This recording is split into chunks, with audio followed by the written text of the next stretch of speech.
everyone and welcome back to my channel. My name is Hannah if you're new here, and welcome. So in today's video I'm going to show you how to efficiently and quickly create an outline or plan for your story or novel. In this video I'm not going to go through how you can create a story from scratch, but rather I'm going to show you how you can plan and outline a story that you already have an idea for. This video is more for if you already have a story or novel idea in your head and you want to get this onto paper so that you can begin writing it and making it great. First of all, if you don't know what an outline is, let me quickly explain. An outline is a document that contains all of your important information. So think your characters, setting, your plot, the structure, and scenes you want to include. It's basically your Wikipedia for your story. Depending on how you create your document, it can be quite brief, like a one-page document, or it can be really detailed, like a big mind map with all of your information in it. The choice is basically up to you. It's up to you whether you want to dive into specifics or keep it very brief and vague. Not everyone who writes needs an outline though. Many terms have been coined, but I'm just going to use the phrases that Brandon Sanderson uses, which is gardeners and architects. Generally, if you're a writer, you'll lean into one group more than the other, but there's no right answer for this. You should do whichever feels more right and comfortable to you.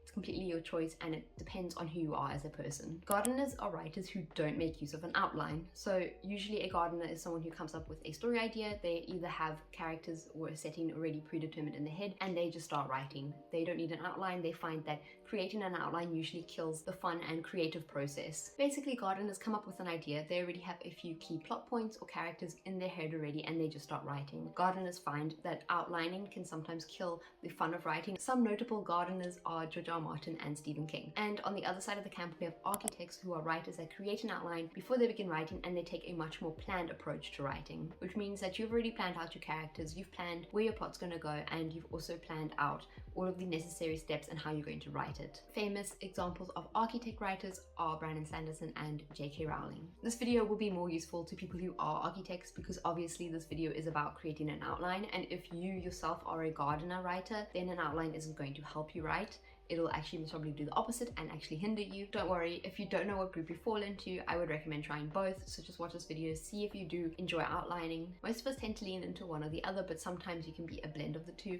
but that's entirely up to you. It depends on how you like to write and plan out your writing before you start writing. I personally prefer outlining before I write. I'm definitely more in the architect group, but I think that's just because for me, I feel like if I outline my novel first, I have less chance for rewrites and reworks, and also I'm way less likely to write myself into a corner. Now obviously, like everything, there are pros and cons to creating an outline beforehand. Some of the pros are that you're able to visualize what's going to happen. You're able to see the novel as a whole and see where you can improve upon, where you can tie things together nicely, and you're able to get the big picture. You're also way more likely to create satisfying character arcs because you have planned this out all beforehand. One of the other big pros about creating an outline is that you're way less likely to deal with writer's block. The cons to creating an outline though is that sometimes your story can become stilted and feel a bit like a script. Also, one thing that can happen if you create an outline beforehand is that when you're actually writing, you can fall into the trap of telling more than showing because you have a big document telling you what happens, and so then you start relaying the information as if you were creating an outline. And then the final con of creating an outline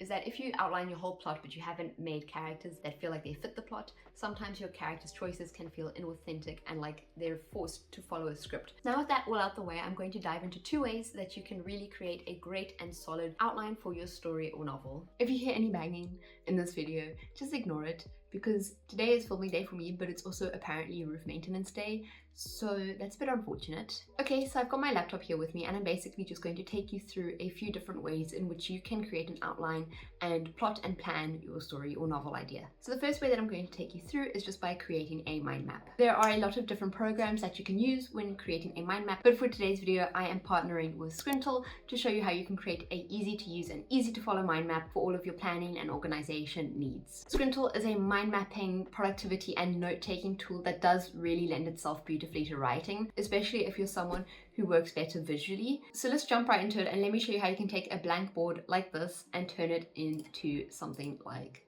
this. So what I'm going to do first is I'm just going to add a new board. One feature that I really do like about Scrintal and that you see when you're here is that this board over here has infinite scroll. You can add as many cards as you want and you can just go a bit crazy with it, which is really nice, especially when you're tackling a project as big as something like writing a novel, you need to have the ability to add as many cards as you need, because when you're tackling something like that, there are a lot of aspects and elements that go into it. So you need the option to be able to add all of those into one place without being limited. So let's just start by naming this board. Let's just name it, let's go Project Verdant. So let's just start with a central topic for now. So what you do when you enter Scrintal, you right click and you create a card. You can also create various other things, as you can see over here, but for this demo, I'm just going to show you how you can use it with cards. So you want to add a title here, so I'm just going to name this the same title as our board. To close this, you just click X and you've got your first card. You can drag this around and put it anywhere you want. If you want to edit it, just double click and it will bring the window up. And if you want to edit it, you can just type in here and just say this is about, and then write a little bit about what it is. So for this outline, I'm just going to make this a mock fantasy novel, just because that's something that I'm very comfortable with and I have done before. So I feel like I can properly explain the process of creating it. This is just a good central point to have. It's like your starting point, and from here I would just branch out into the different things that you want to flesh out in your novel. So the way you can branch out is you can click on your central point and you have these little dots. If you want to create a new card, you can drag the dots and you get a link and you create a new card. This will automatically link it. If you want to create a card that isn't linked, right click and you can click create card.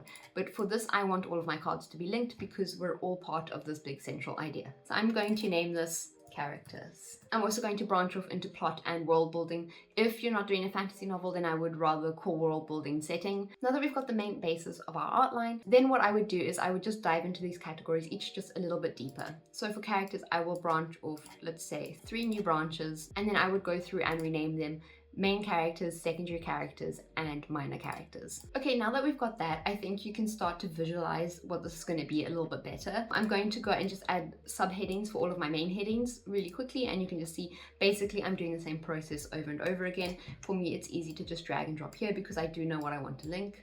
So I'll drag out plot and then I'll go themes. As you can see, I have my main headings over here and they sort of split into these subheadings. Obviously, this is just a mind map right now. There's no content in the mind map. So what you do if you want to add content, you double click on the card you want to open and then you can add something. So for plot, I will have a brief description of what happens. But then you can see it does pop up over here, which is very nice because then you can get a little sneak peek of what is inside each card. I'll do the same thing with geography. Let's expand another card and let's name this river. Obviously, if you're writing a story, you would have a specific river name in mind. And then let me just go and grab an image of a river and you can just Control V and paste your image in here, which is really great. So in these cards, it's not just limited to adding text. You can add images, you can embed things. If you want to see the full list of things that are available to add to your cards, just double click to open the card and then hit the backslash. You can upload an image, upload a PDF, add an image from a link, YouTube, tweet, you can upload a file. This part is very similar to Notion. So if you're familiar with Notion, this should be very intuitive to you. So what I'm going to do just to show you how much this can actually expand and how you can really keep track of how things are organized, I'm going to add even more subheadings to each of my subheadings basically. So let me just do that really quickly and I'll run you through what I did add. So if I take main characters, for example, I can pull off a new card here and let me name it after one of my main characters. I don't have a main character name right now, so I'm just going to call this main character 1. And then from here, I would just branch this off into 3 separate categories. Ones that I would name arc, character backstory, and then also character personality and description. And now what you can do, and what's really nice about this, is that you can go here and you have these things separate. So when you do need them, it's really easy to find. So if I need to look at this character's specific arc in the novel, I can come here and it's really easy to find it. Also, what's great is you can open this, and if you scroll down, it actually shows you what it's linked to. Another thing that I do really like and that is very useful when planning and organizing a novel is you can add tags on Scrintal. So if you want to add tags, let's say obviously this is all to do with our main character 1. If you want to add tags to this, then right click and you can tag it. I can just call this main character 1. And you click enter and there you go, you've got a new tag. But if you want to then do it even further, you can add all of your characters and tag them under character, so that then if you just want to see your character work, you can just filter with the tag character. So obviously if you have a much bigger document and it's a lot harder to sift through, then having tags is really useful and you can tag things multiple times. One of my tips when it comes to planning and outlining your novel is also just only include things that are relevant to your story. As you can see here, I have a few categories called history, geography, politics, and magic system. Obviously, if your book doesn't rely heavily on your world's history, then I wouldn't include it that much, because you should rather focus on 2 to 3 topics and then make that a very central focus and really flesh it out well, instead of trying to hit every single aspect of world building. The other thing that I really like about Scrintal is that you have the ability to color your cards. Now, as you can see right now, it's looking kind of bland. I'm sure you saw in my example that it was a lot more colorful. Now, that's really easy to do, and obviously it really helps in terms of keeping things organized. Let's say, for example, I want this to stand out because this is my starting point. You can either come here to this swatches icon and change the color, or if you right click, you have the option to change color here as well. So let's just make this one this nice blue. So let's look at the world building cards over here. What I'm going to do is I'm just going to select multiple. If you want to select multiple, just hold shift and click on each card as you go. Select multiple, right click, change color, and let's make them this pink color. And it's starting to look very organized and put together. Let's do the same thing with plot. I'm going to leave out the main heading though, just so that there is a bit of variance, and I'm going to go change color and make this yellow. And I'm going to do the same thing with my characters. And there we go. We've got a mind map that makes a lot of sense. It's really easy to navigate and it looks really nice, and it's very clean as well. So obviously you can branch out as much as you want. I'm going to go back into my example one. I will leave an image of this down below, but basically, as you can see here, if I zoom in, you can really go in depth with what you want to achieve. So if I've got my main characters here, you can see I've branched into main character 1 and main character 2. Obviously, if I was actually planning my novel, I would use their names. If you come down, the same thing with secondary characters. Obviously, secondary characters don't need to be as fleshed out as a main character, so then that's why they don't have these, but you can always add them if you want. Like if you have a secondary character with a very interesting backstory that you want to flesh out, you can really easily just drag and drop a new one and call that backstory. Also, you can link multiple cards to each other.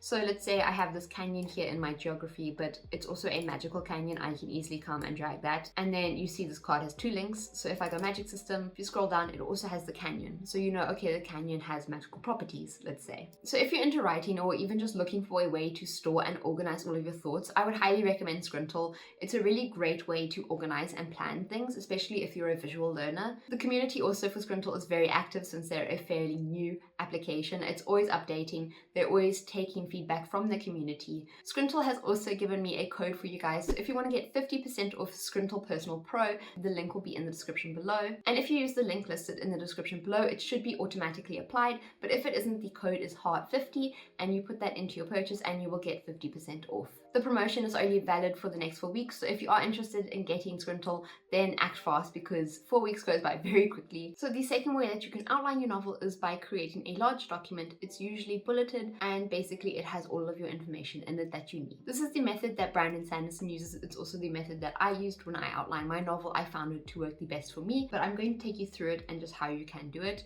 I'll show you the one that I created for my own novel. So my document is just going to be blurred because obviously the information in there is sensitive. So what I did when I first started was I had my characters already. I had created them and I created the world. This is specifically when I was creating and outlining my plot. What I did was I basically made a bullet point list, and I put down every plot point that I wanted to hit. So as you can see, it's a very long list. And then I made a shortened version at the end, which is literally just this happens, this happens, this happens, without any descriptions. Some of these will have a little bit of descriptions, like maybe how many people they were, or where it happened. But basically this really helped me. What I did was, if I have a certain number of novels planned, then I would separate them with a divider, which you can see over here. But also if I had any problems as I was writing this, or I came up with any new ideas, I would highlight them in a different color. I found this was really good because then when I went through this, I could focus on these areas and try fix any problems that I came across. Also, what I did when I was going through this bullet point plot was, if I had any problems or any maybes that could happen, I called them my maybes, and I would go maybe, as you can sort of see over here. I would figure out the plot as I wrote it, because obviously you have a very vague idea of the plot you want to achieve in your head,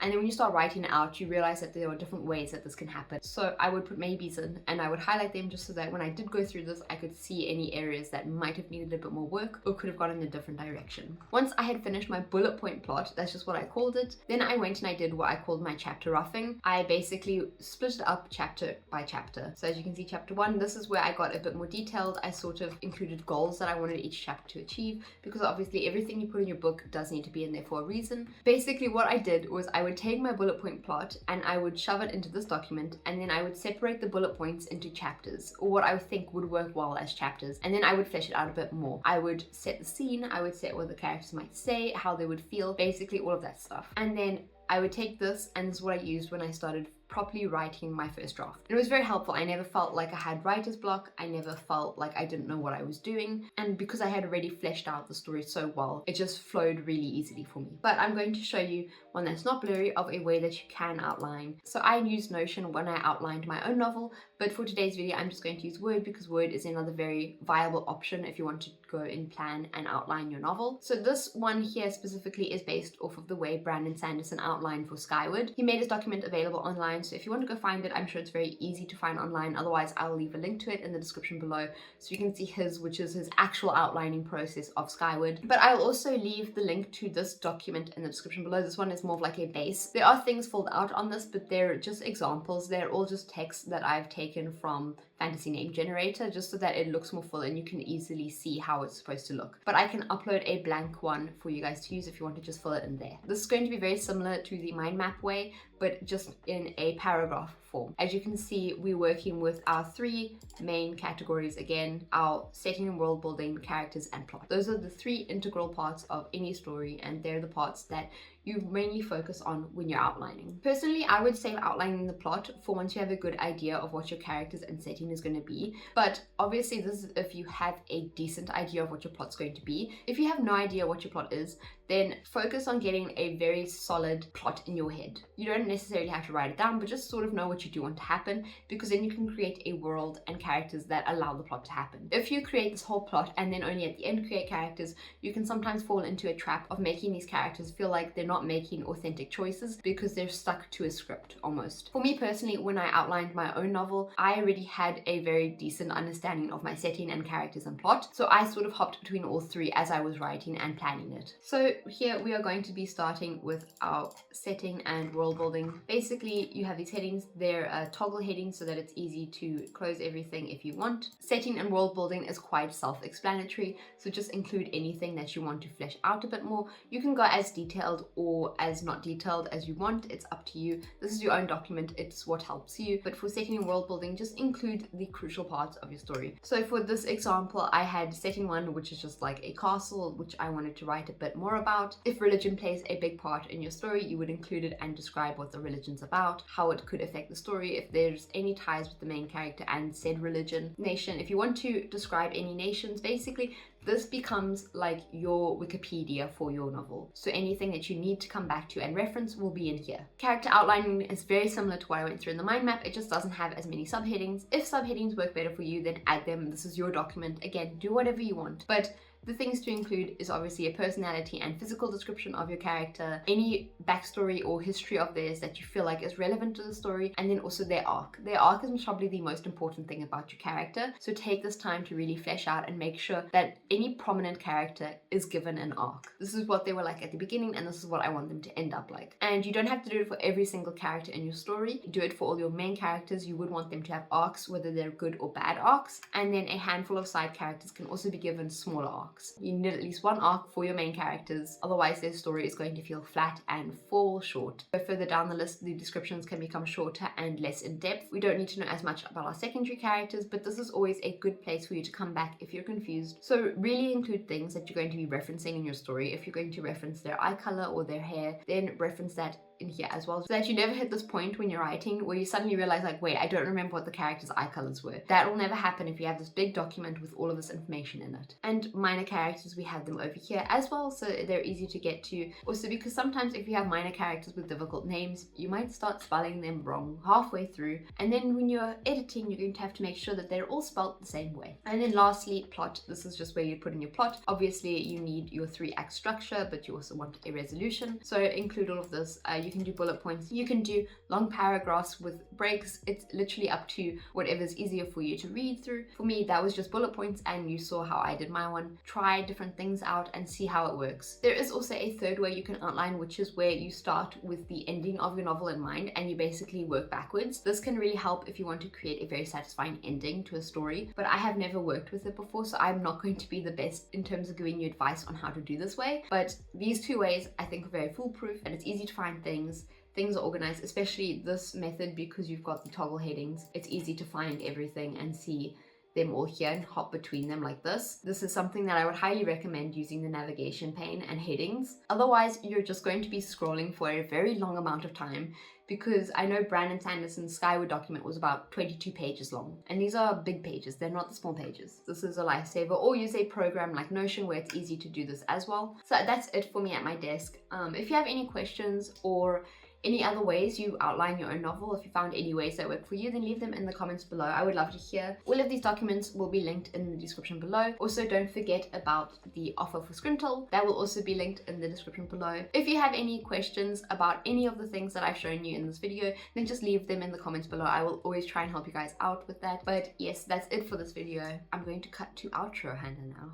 Okay, so that is it for today's video. I hope you guys enjoyed it. If you did, don't forget to leave a like and hit subscribe. Also, if you want to see more content like this, then don't forget to turn on post notifications. I upload every Sunday. Also, I just want to give a quick reminder about Scrintal's offer.